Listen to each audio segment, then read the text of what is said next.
अगर आप भी चाहते हैं कि एसएस फिल्म्स मोतिहारी के ऑडियो वीडियो सबसे पहले आप तक पहुंचे, तो इस चैनल को सब्सक्राइब करें और साथ ही बेल आइकन को दबाना ना भूलें।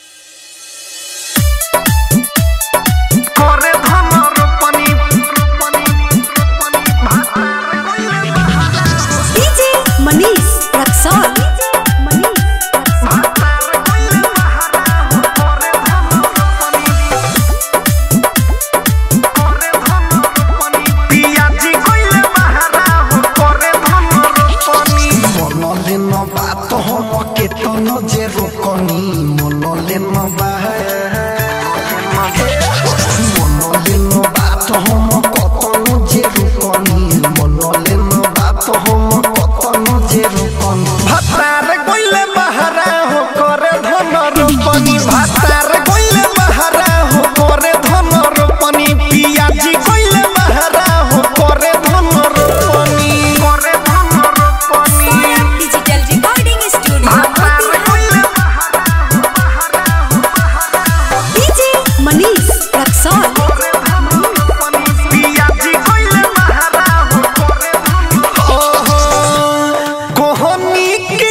बनी हो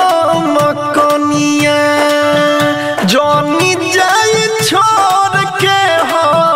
हरी जवनिया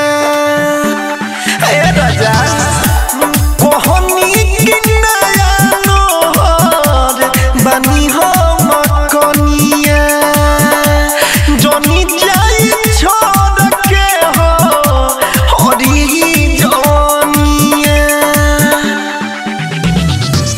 कराहु सोहे गरम से जिया भूपनी कराहु सोहे गरम से जिया भूपनी तार गइले बहरा हो करे धन रोपनी पंजाब गइले भतरा हो करे धन रोपनी पियाजी गइले बहरा हो करे धन रोपनी तार गइले बहरा हो डीजे मनीष रक्सौल।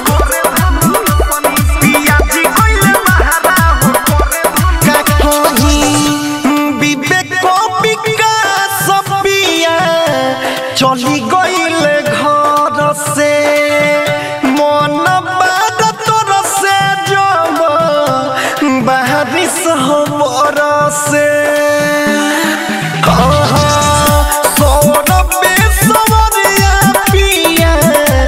चली गईले घर से मन बात तोर से जब